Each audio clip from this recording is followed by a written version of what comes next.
Welcome to Comic Wars, Round 2 tonight in Season 2. Tonight we're going to be discussing the matchup between Moon Knight and Freddy Krueger. And things will definitely heat up tonight. I mean, no pun intended, of course, with Freddy and his little fire powers and weakness. But this is going to be incredibly interesting, because this is going to be a lot of battle of the mind. Will it work, though? Well, let's find out. Just remember, the victor of each match is announced during the outcome at the end of the show. So, without further ado, let's get to the overview.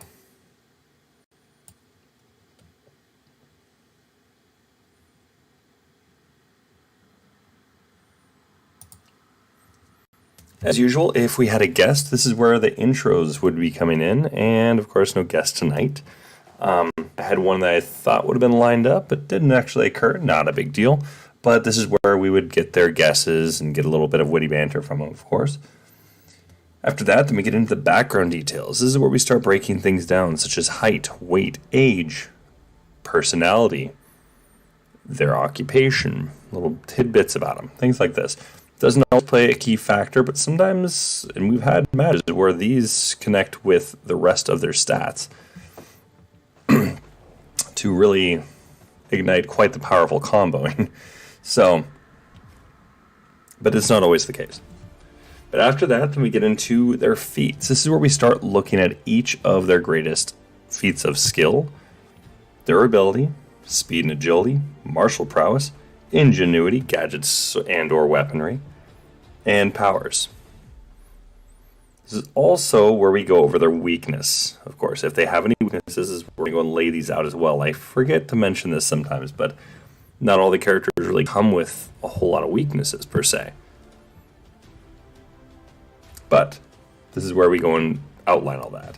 To that, then we tend to go and cross between these two, but the feats and data analysis tend to be blurred a little bit because things are listed early, so that way people can kind of gauge it. Okay, this is what this feat is exactly. What does this mean? But data analysis does occur usually right at the same time as feats, if not right after. But some characters, like I said, some characters it differs. And then after that, then we get into the character pros and cons, more or less kind of weighing them out. We do weigh them against each other in some cases here a little bit. But this is where we're looking at their strengths and weaknesses. Is this truly a strength, or is this, or is this some weakness with it? We outline all this here. And of course, we look at them against each other. Where are their kind of strengths and weaknesses against each other from this? And this is kind of where we start talking about different scenarios that could go and lean towards a character, especially if it's, they're just immovable object and unstoppable force type of match. After that, then we get into the guest analysis. This is also where we include you guys as well, so feel free, drop in the chat, let's talk. If I don't see your chat, I do apologize. I've only got Streamlabs up. We have been having some issues with the YouTube chat.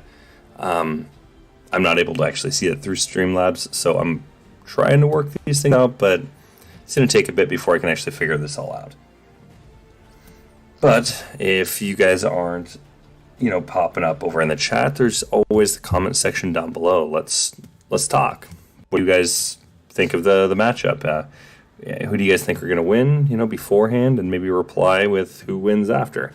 But let's discuss it, After that, we get into the outcome. This is where we just break it all down. This is where we start going over scenarios. This is where we start going over just how the match is going to go, essentially, and who wins. And of course, after that, then we get into the preview of the next episode. All right. So let's get into our first combatant. Moon Knight of Marvel Comics lore. His real name is Mark Spector. He does have multiple personalities. We'll get into that in a second. But his age is 35 years old. He is 6 foot 4 inches tall, weighing approximately 225 pounds, and he's a full-time vigilante / mercenary. And he primarily works in New York City, New York. As for his personalities, well, he comes equipped with, well, I shouldn't say equipped, he comes with Mark Spector, which is a stubborn and focused primary personality. Stephen Grant, who is more of a timid and meek personality. He plans a lot. That's the big thing that Stephen does, and he plans often with Mark. Jake Lockley, however, is a socially awkward and incredibly violent one. Along with his personalities, he also has the Egyptian god Khonshu in his mind at all times as well. Khonshu has got his own power set.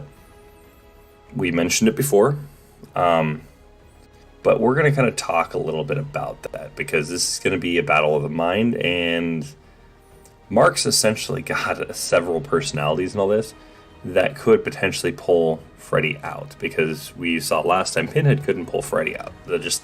Nothing would line up. These guys would be able to pull in. He comes essentially with a team, and they're all equipped to go and basically fight something like this. So this is going to give Freddy a slight disadvantage already, because this is one versus many. Now, we know Freddy can make duplicates, he can do all sorts of things, but it's not necessarily how Freddy works per se. Little tidbits about Mark, though, and Moon Knight. He does have other personalities that Mark has created, including Spider-Man, Captain America, and Wolverine.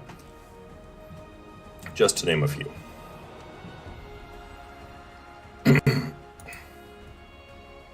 As for his feats, well, with his strength, he's got enhanced physicality directly affected by how close Moon Knight is to a supermoon. 4 in 2022, just to give an example, 4 in 2023, etc. Alright, so closer he is to it, that does mean distance, the more powerful he is. So his durability, enhanced physicality, directly affected by how close Moon Knight is to the supermoon. But he already initially has a very, very high pain tolerance, to the point where it actually kind of scares the Punisher because he keeps up with him on pain tolerance, even going a little bit farther beyond. He's also got telepathic resistance, keep that in mind, and he's self-sustaining. This does come a lot from Khonshu, though. But the telepathic resistance is also coming directly from Khonshu, so pay close attention to that one, because this is where things are going to get a little interesting. As for his speed and agility, he's enhanced physicality, once again, directly affected by the supermoon. And he is also already an Olympic-level athlete and gymnast. This is a character that keeps up with pretty much the likes of Dick Grayson from DC. He keeps up pretty well with him. As for his combat capabilities, well, he's an expert martial artist who is trained in boxing, judo, Krav Maga, Salat, Dambe, Savat, Eskrima, Karate, Muay Thai, and Kung Fu. He's also a master of weaponry, close quarters to long-range, and even automated weapons. So things like, for instance, like missile launchers and all this. He's got to use a computer to go and operate. So he's mastered that. And he's also a master marksman, so using his firearms, throwing weapons, things like this, he's definitely no stranger to that by any means. As for his ingenuity, well, technically speaking, he's immortal. Khonshu's brought Moon Knight back to life at least 3 times so far. So now you've got an immortal, essentially. A guy that can die but come right back. And in some cases, instantaneously. For his gadgets, well, he's got adamantium weave bodysuit. We know that adamantium is considered one of the most... It's unbreakable, pretty much, or very, very, almost impossible to break in the Marvel Universe. So one of the strongest things out there. He's also comes equipped with a glider cape, dart launchers, which is where he launches his little... They're like... Think a batarang. They're kind of like that, but he's got launchers in his forearms, or his gauntlets. He's got a flashlight, adamantium crescents, adamantium truncheon, which can... Essentially, this is something that kind of breaks down. It's a multi-tool, if you will, for weaponry. It can be nunchucks, or nunchaku, if you will. Dual clubs, so you can take it apart. Now it's 2 clubs. And it's also got a grappling hook in it. You can also use it, I believe, if I'm not mistaken. I think you can also make it into a staff, if I'm not mistaken. But for this case, it'll only be used as these 3 things. He's got the crescent launcher pistols. So yes, he also has guns. that he busts out, and they launch his crescents, which are, once again, just like a batarang. He's also got an energy shield, which acts similarly to Captain America's vibranium shield for protection. He's got a web shooter and claw bracers. The silver cestine, this is mainly for fighting werewolves and things that are weak to silver. And he's also got his divine onks. This is divine weaponry. Holy relics, if you will. Like I said, this fight isn't just cut and dry. There's more to it. These characters have a lot more depth. Now, we saw how this matchup went with Rorschach. Rorschach was basically getting pretty heavily outclassed. So, alright. What about his opponent, though? What's his opponent bringing to this fight here? I'm going to tell you, he's got a lot more he's bringing to it. He'll bring it up. Alright, so our next opponent, the opponent of Moon Knight is going to be Freddy Krueger. His real name is Frederick Charles Krueger. At the time of his death, he was 42 years old. He's 5'9.5" inches tall, and he's 165 pounds. This guy's pretty lightweight. As for his occupation, he's a power plant technician, well, he was before his death, and a serial killer, primarily focusing on children. As for his area of operation, well, Springwood, Ohio. There was a specific school he was targeting from. As for his personality, well, he's cocky, cunning, persistent. Okay, so keep these things in mind. He will keep coming. He's incredibly cocky because, well, basically you live in the dreams and all this and nightmares and nobody can really do anything to you there, generally. You're going to kind of develop a little bit of an ego, like, haha, okay, cool story, bro, you can't do anything to me here. But he's also cunning. And he does tend to kind of play with his victims a little bit. He tries to mess with them.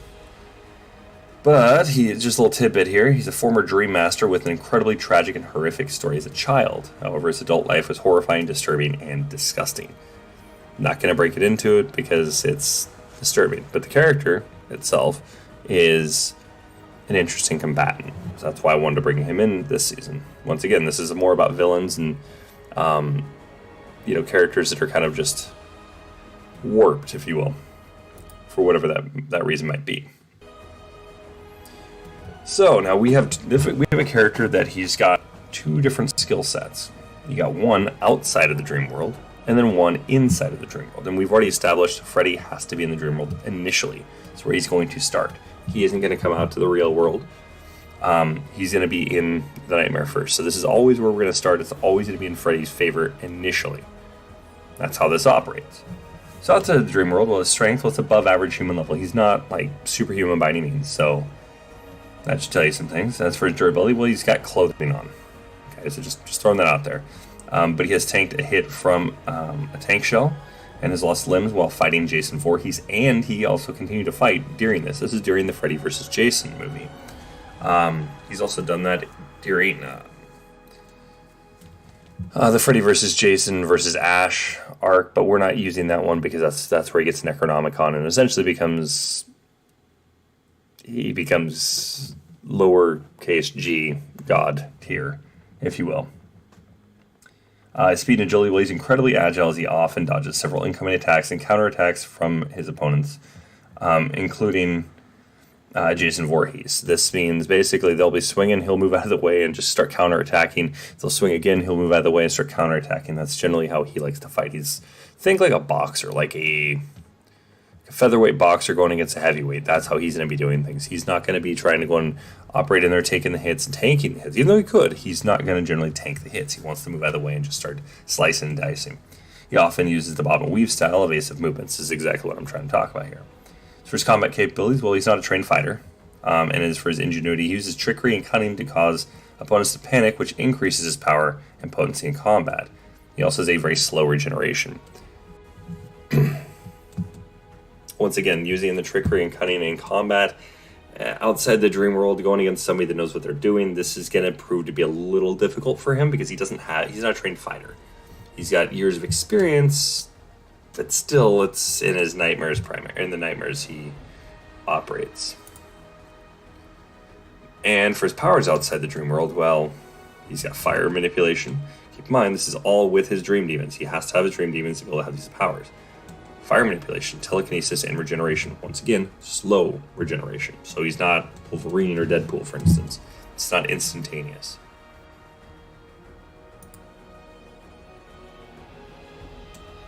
Now, this is where things get crazy. Freddy Krueger in the dream world, well, his strength and durability and speed and agility, he can just adjust at will. But he's also capable of teleporting as well. For his combat capabilities, yet again, not a trained fighter. As for his ingenuity, he uses trickery and cunning to cause opponents to panic, which is going to increase his power and potency in combat, and he has instantaneous regeneration. Literally, he controls when it regenerates and how fast. But everything about him is adjustable in the dream world. Yet again, this also depends if he has his dream demons or not.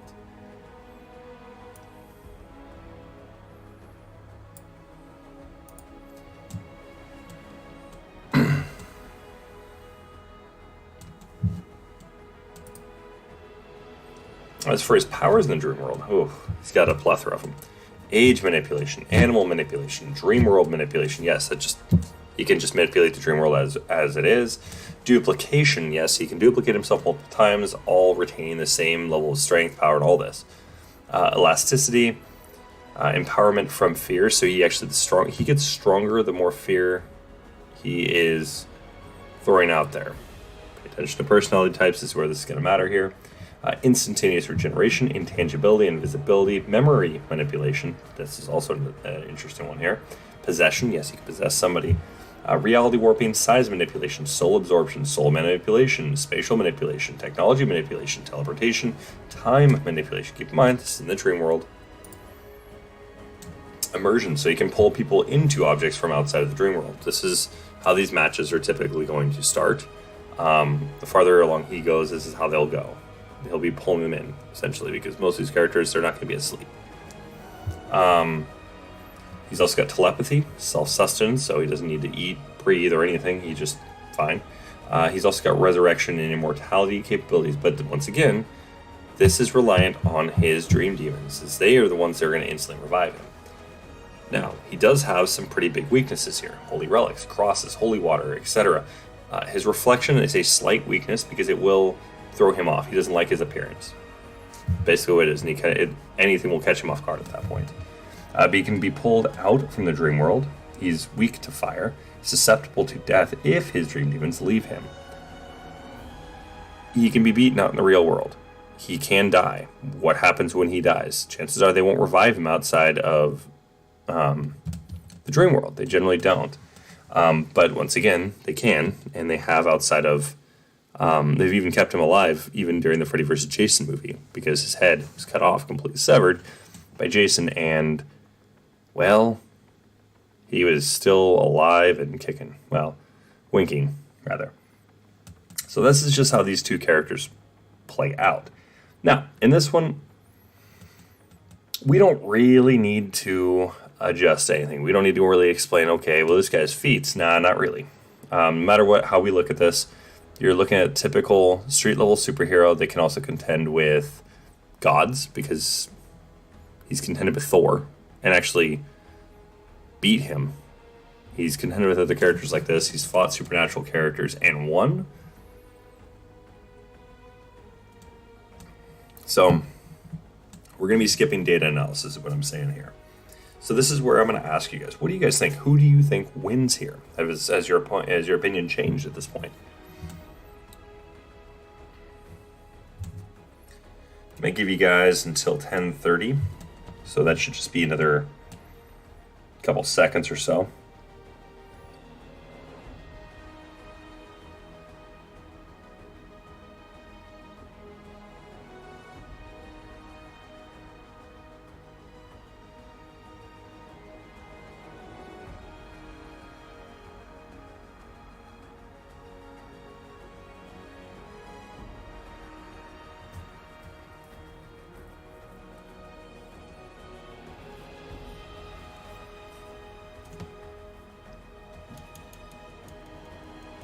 All right, so let's start breaking this down.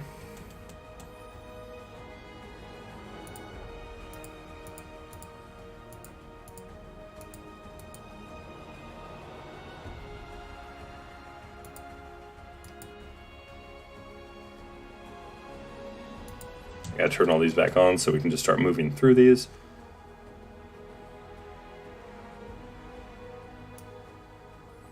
Because I want to give proof as to why each of these characters win. So you got Mark Spector. A little taller. His weight, when it comes down to it, for his size, he's gonna be a little lighter. But just overall, what do we got here? His background. He's gonna have reach on him. Outside the dream world, inside the dream world. And this is how we're gonna break it down because everything is outside the dream world, inside the dream world. So we're going to start with inside the dream world. That's going to be our top. And all these we're going to be able to break down. I've already looked at it this way. Speed and agility is one we usually have to split. We're not going to have to. When it comes to background, inside the dream world, this is where things get a little interesting here. This is going to be multiple characters, including an Egyptian god going against Freddy. And this Egyptian god is going to have, he's got a similar power set, kind of, as he is part of the Aeneid. And they operate in through like a pocket dimension, but they can manipulate real world events and things like this. They can do all sorts of things. So they're doing something similar, and yes, this also operates in Mark's mind as well. And because it takes place in Mark's mind, regardless be in the dream world or not, it's inside somebody's mind. So end of the day, Mark is going to have some slight advantages with this, and it's very, very slight. Reach and all this, we know that Freddy can manipulate. So where it's going to come into is going to come into a power of numbers here. And because all these guys should hypothetically, they're going to be able to resist the crap out of Freddy because of Khonshu. So where this is going to go, actually, will actually go barely, just barely, in Moon Knight's favor. And outside the dream world, this is going to go completely into Moon Knight's favor. Because he's got reach.